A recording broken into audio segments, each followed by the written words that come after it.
feeling that maybe the Lord wants to do something different. Mám takový jenom dojem, že možná Pán chce dělat něco jiného. I just keep hearing the word activation in my spirit. Jenom vnímám ve svém duchu slovo aktivace. And you know, you can attend conferences and things like this or seminars. Můžete takové semináře navštěvovat podobné jako je tento. And almost it becomes kind of like an overload of information. A můžete být převálcováni informacemi. But I'd like for us to maybe change from information to impartation. Ale já bych rád, abychom změnili tu informaci na jakoby za impartaci, za zapojení se. Jenom vás poprosím, jenom můžeš tam zmáčknout nahrávání. Thank you.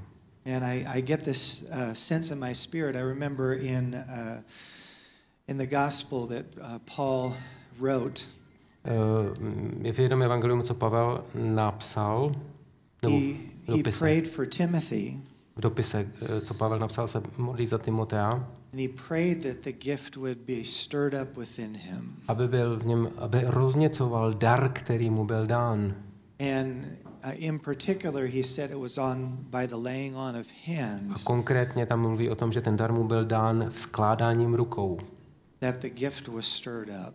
A aby on rozněcoval ten dar. So if it's okay with everybody, I'd like to maybe just have a time of praying. Pokud je to v pořádku, tak možná bych rád měl teďka ten čas, kdy se budeme modlit. And just asking the Lord to stir up the gifts that are. Požádám Pána, aby roznítil ty dary, které jsou ve vás. I do know that God has something new. Vím, že Bůh má něco nového. The more that I study and read on the life of David, čím více studuju a čtu o životu Davida, the more I realize that it was a real waiting game. Tím více si uvědomuju, že to byl what was it? It was a time of waiting. Že to byl čas očekávání, čekání. Between they say 13 to 16 years. Mezi 13 až 16 lety.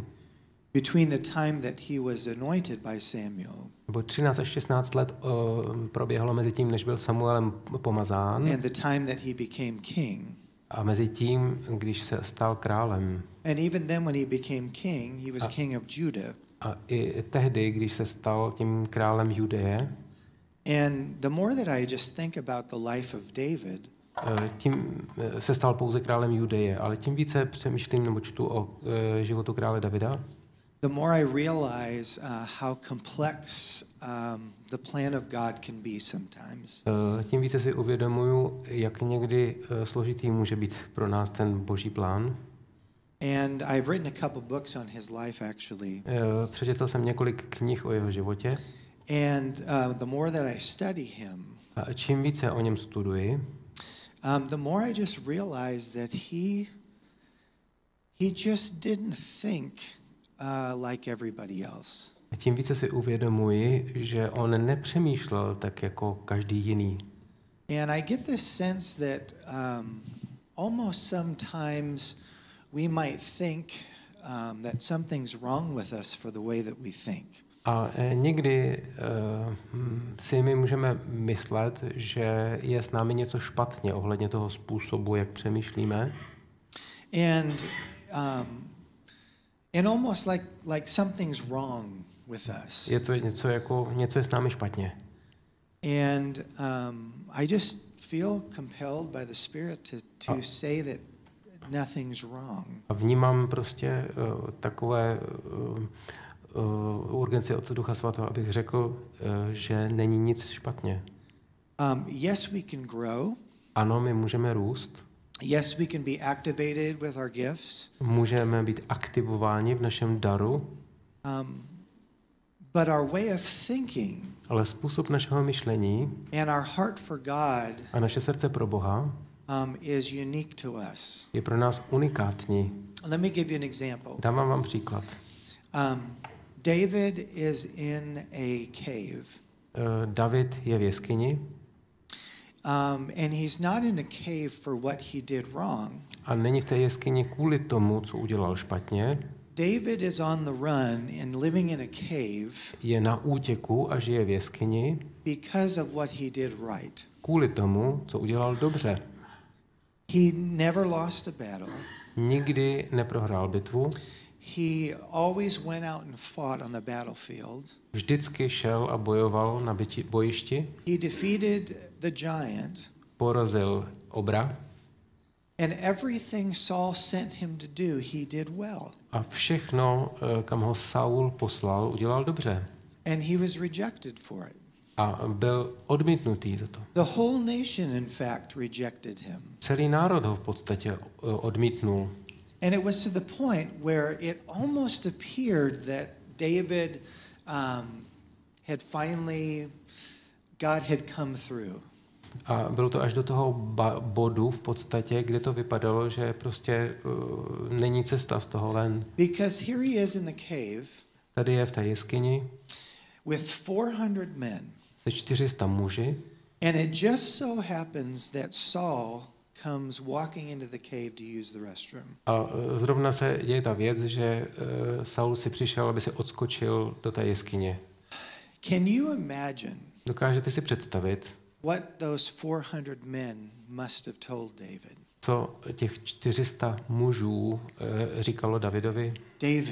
Davide, look at how the Lord has provided. Podívej se, jak to Pán zaopatřil. Look how God is defending you against your enemy. Vidíš to, jak Bůh tě obhajuje proti tvému nepříteli. It was totally logical.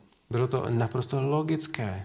This man wants to kill me. Tento člověk mě chce zabít. And he's in the cave and I have all my men with me. A on je v jeskyni a já tady mám všechny své muže. It appears that God has won. A zdá se, že Bůh prostě zvítězil. And David is now going to be able to claim what is his. A teď si bude moct David nárokovat to, co je jeho. I'm the rightful king. Já jsem ten právoplatný král. I'm the one that God has anointed. Já jsem ten, kterého Bůh pomazal. I've been the one that has been successful in battle. Já jsem byl ten, kdo byl úspěšný v bitvách. I'm the one that defeated the giant. Já jsem ten, kdo porazil obra. And all of his men are speaking this into David. Všichni ti muži promlouvali tyto věci k Davidovi. David sneaks up. A David se sklonil. He sneaks up and to proklul. Potichu šel dozadu. Yeah, he sneaks up on Saul. Přiblížil se k Saulovi. A jedinou věc, co udělal, že uříznul kus jeho pláště. A najednou cítil prostě usvědčení ve svém srdci.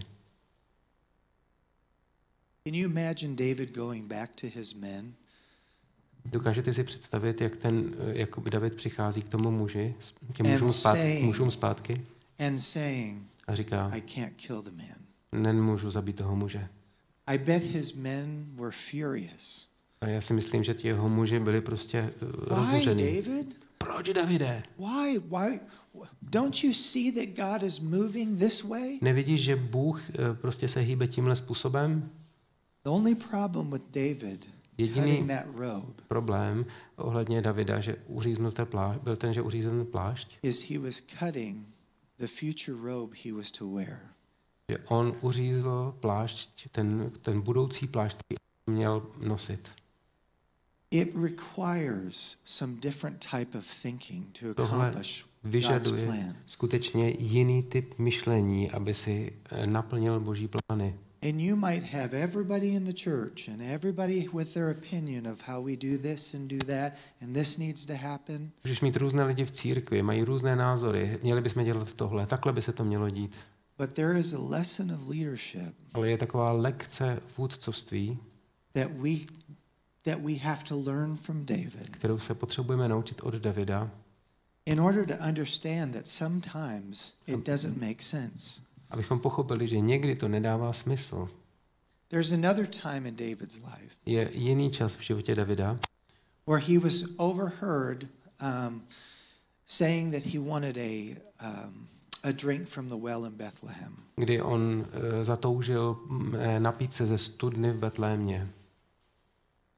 And so his men in the middle of the night break through the enemy lines. A uprostřed noci jeho muži prolomili ty řady nepřátel. Literally to get a cup of water. Jenom proto, aby získali prostě Bring it all the way back. nabrali z té betlémské studny a probili se zpátky And hand it to David. a předali to Davidovi.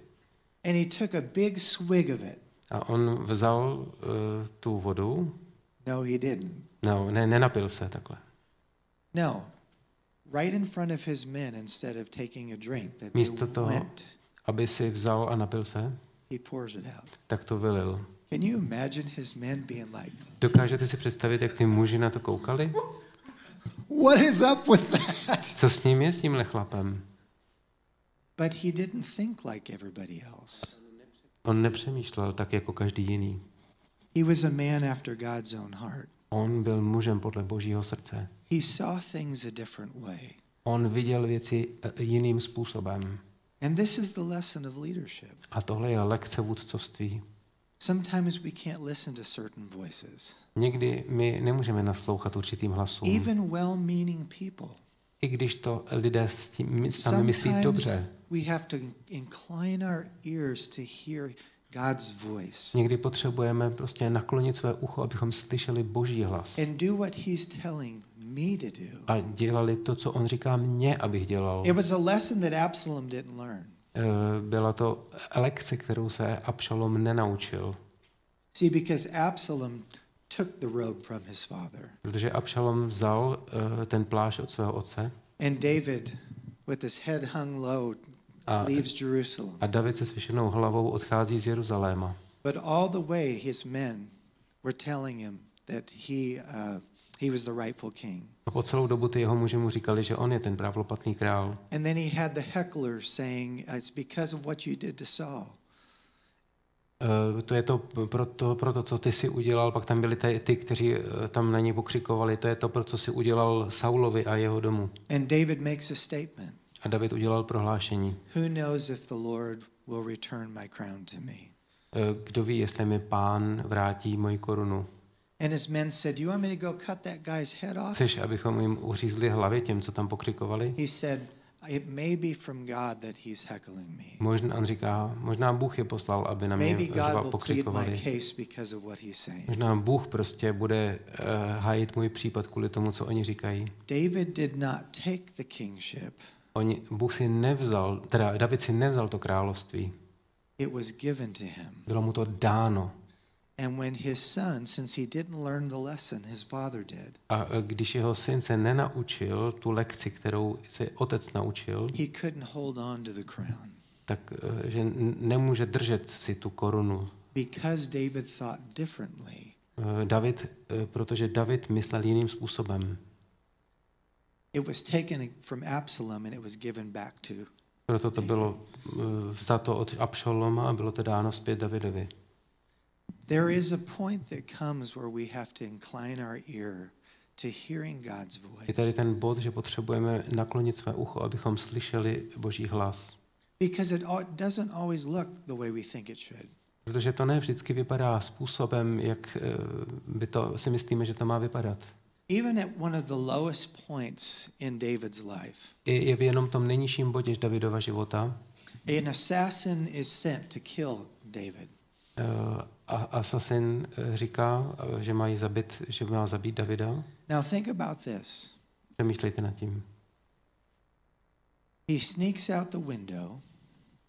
On se vyplíží z okna. And remember, this is the man who the prophet has anointed to be the next king of Israel. David, to byl muž, kterého prorok pomazal, aby byl následujícím králem Izraele. And he's jumping out of windows. A on skáče z okna, David. He can't go home to Bethlehem. Nemůže jít domů do Betléma. Because they'll find him there and kill his family. Protože tam by ho našli a zabili i jeho rodinu. He can't go anywhere, in fact. Ve skutečnosti nemůže jít nikam. Where he's safe. Kde by byl bezpečí. So then he ends up going to Gath, where Goliath was from. jde do Gatu, odkud pocházel Goliáš. And even there in disguise, A i tam jeho muži, he's recognized. i tam je prostě rozeznán těmi muži. And he's brought before the king. Byl přiveden před krále. And the Spirit of the Lord comes upon him. A duch Boží na něj přichází. Not to fight, Ne, aby bojoval, but to act like a crazy person. ale aby jednal jako blázen. How good of an actor do you think David had to be Jak dobrý musel být herec to David, actually convince aby a king přesvědčil krále, that he's insane? že je šílený I mimo. imagine him down on his knees, clawing at the wall like a Dokážu dog. si představit, jak prostě jako chodí někde I imagine na him pokolenou, foaming at the mouth. jak mu prostě jak vyplivuje sliny z I pusy. don't know if he barked like a dog Nevím, jestli štěkal jako pes, or crowed like a rooster, nebo jestli kokrhal jako kohout. but God empowered him in that moment Ale Bůh ho zmocnil v tom okamžiku, to save his life by being crazy. aby si zachránil život tím, že bude hrát blázna. To the point the king kicks him in the rear on the way out. Až do toho bodu, kde ho král vyhodil, Says, prostě "Get out of here and get out of my nation." vypadni odsud a odejdi z mého národa. So think about David at this point. Přemýšlejte o Davidovi v tomto bodě. He can't go home. Nemůže jít domů, He's not welcomed in Israel. není vítaný v Izraeli, He's not even welcomed in the land of his enemies. ani není vítaný v zemi jeho nepřátel. This is when he finds himself in the cave. Tady prostě v tomhle okamžiku se pak nachází v té jeskyni. Oh, and by the way, if you read Psalm 34, Jestli čtete Žalm 34, it was at that moment in his life bylo to v tom okamžiku jeho života, when he was kicked out of the king's court kdy byl vykopnut prostě od královského paláce, that these words of worship came out of his mouth. že tato slova z Žalmu 34 vycházela z jeho úst. I will bless the Lord at all times. Budu žehnat Pána každého času. His praise shall continually be in my Jeho mouth. chvála bude neustále v mých ústech. Oh, magnify the Lord with me. Chvalte svého, vyvyšujte Boha se mnou. Let us exalt his name together. Pojďme vyvyšovat jeho jméno společně. Who is David talking to? Ke komu David mluví? He has nobody Neměl nikoho, and nowhere to go. neměl kam jít, But he was a man who didn't think like everybody ale on else. nebyl člověk, který by přemýšlel jako kdokoliv jiný. He actually learned how to encourage himself in the Lord. On se ve skutečnosti naučil, jak povzbudit sám sebe v Pánu. He authored songs of deliverance On je autorem žalmů vysvobození, to uplift his spirits aby pozvedl svého ducha, in the down and troubled times. když byl v časech těžkostí. In the same psalm he said, "Oh, taste and see that the Lord is good." A taky ten žalm, kde je napsáno, okuste a vyste, jak Bůh je Blessed is the dobrý. man. Požehnaný who je trusts in him. muž, který v něho doufá. There is no fear there is no want to those who fear him. Nemají nedostatku ti, kteří se ho bojí. He just was a very, very unique Byl skutečně unikátní man. člověk. And I don't know exactly who this is for, A nevím přesně, pro koho to je, but I just sense that there's some people in this room that you've almost looked in the mirror and said, "Who are you?"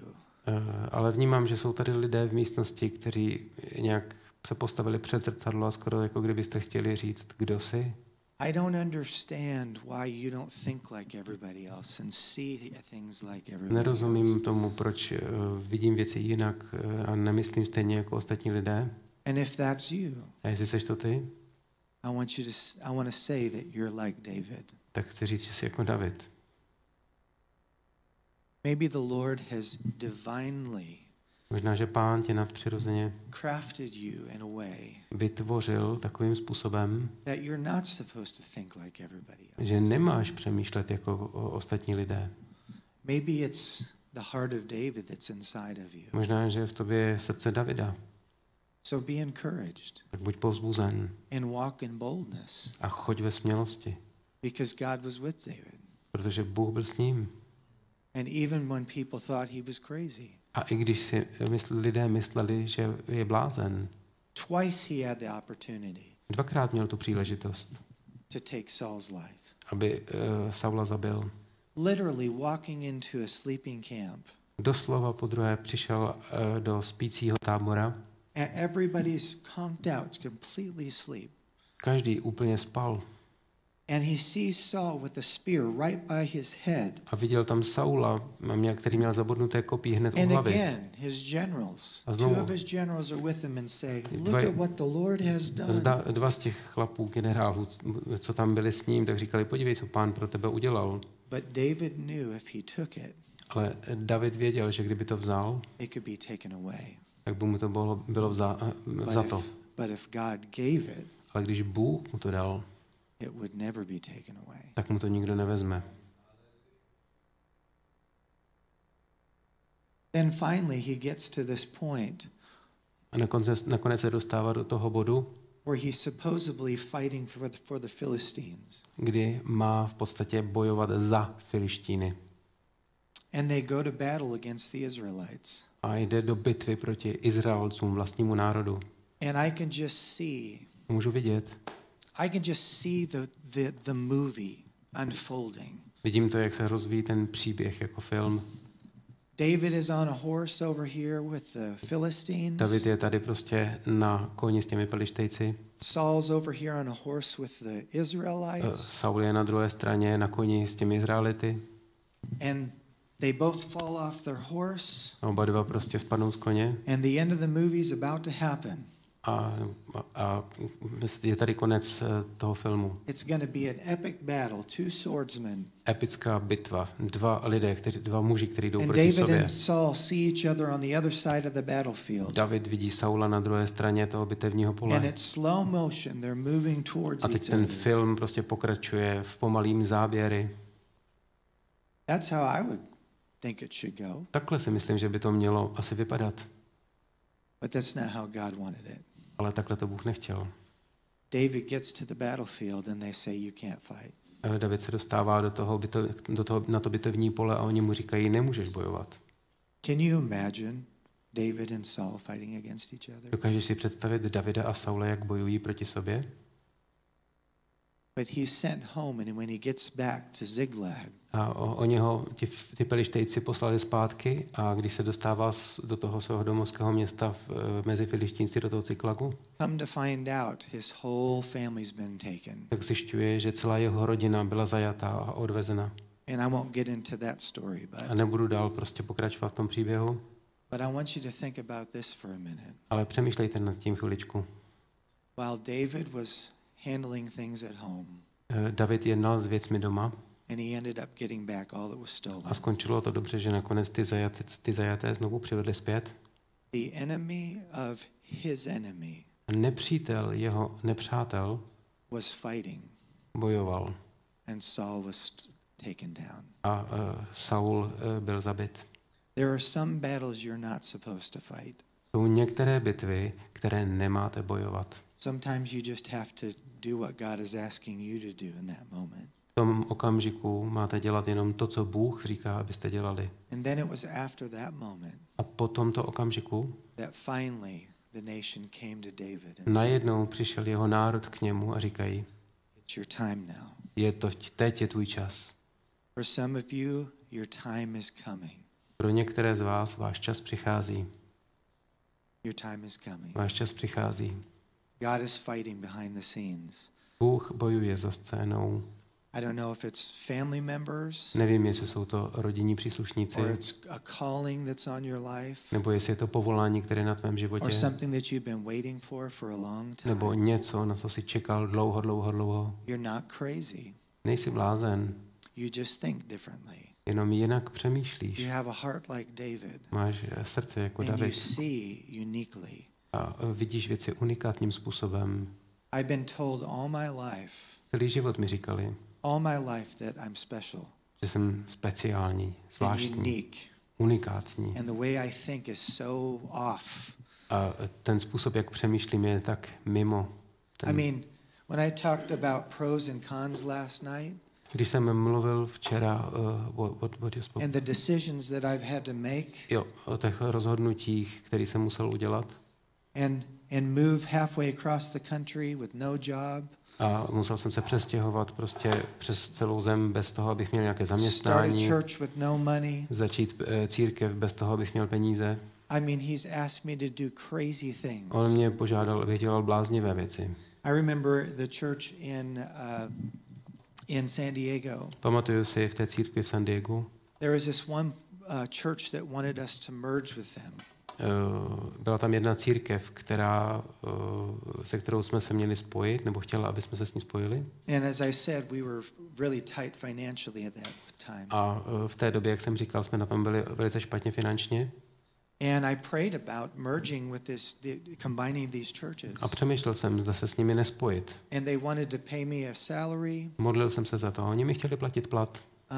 But they also wanted to take over the church. Ale taky chtěli vlastně se potom si převzít tu církev. And I went before the Lord and I said, God, I'm not sure this is the direction I should go. A já jsem šel před Pána a říkal jsem, Pane, já si nejsem jistý, že tohle je směr, kterým bych měl jít. Even though it would make my life so much easier. I když by mi to mnoho usnadnilo v životě. And I turned to my wife because we were coming back from a trip. Já jsem se obrátil ke své ženě, zrovna jsme přijeli z nějaké cesty. And I said, how is your faith? Já jsem říkal, jaká je tvá víra? I said, is your faith strong? Je tvá víra silná? Or do you feel like that we should maybe do this? Nebo cítíš, že bychom toto měli udělat? She looked back at me and she said, I feel good.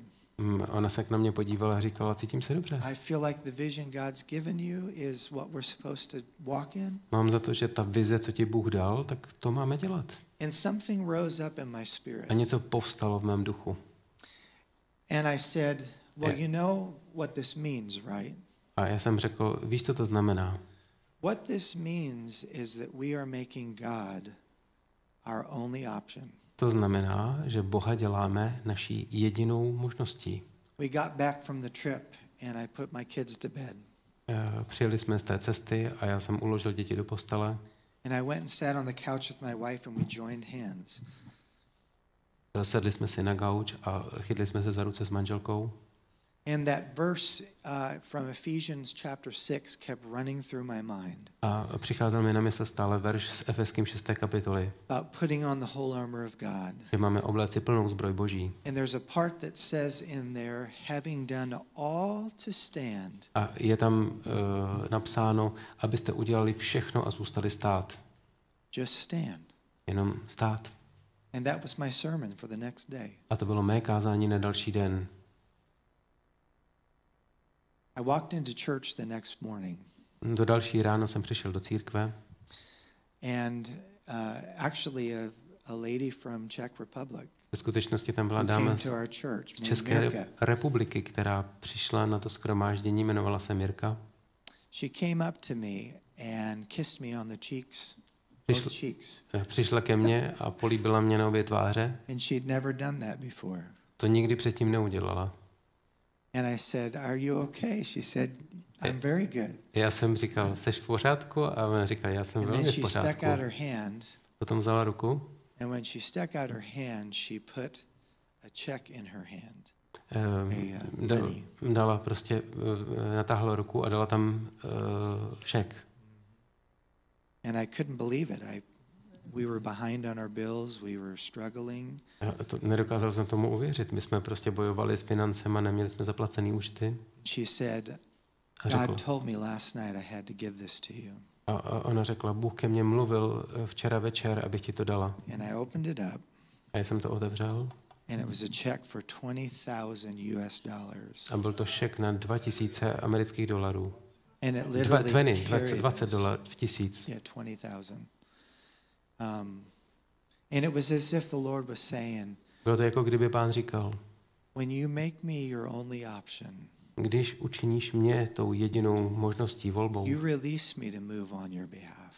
tak mě uvolníš k tomu, abych mohl jednat ve tvůj prospěch. So God, I don't know what it is that people are facing in this room. Pane, já nevím, čemu čelí lidé tady v této místnosti dnes. I don't know what battles they're up against. Nevím, jaké bitvy bojují, But I do ask, Lord. ale já tě žádám, Pane, I ask that you would give them an ability to stand aby si jim dal schopnost stát in difficult times. v těžkých časech. If you look at David's life, Když se díváš na Davidův život, there was moments just that seemed like everything was falling apart.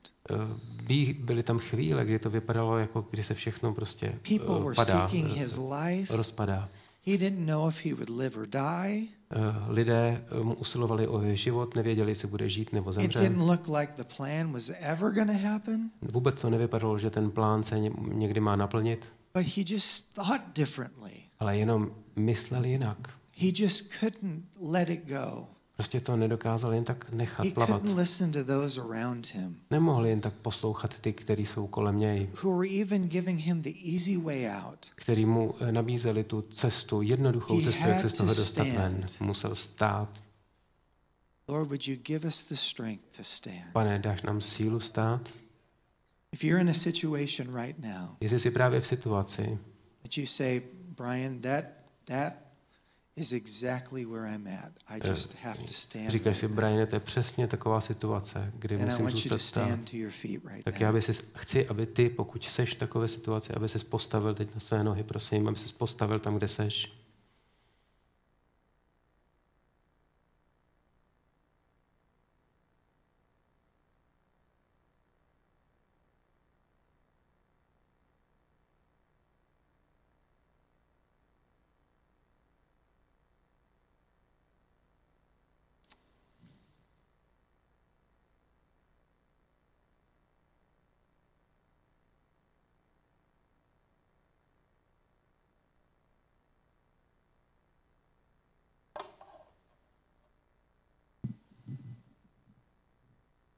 I'd just like to come around and anoint Teď those jako that are standing. jít k vám a chtěl bych vás pomazat olejem, vy, kdo stojíte.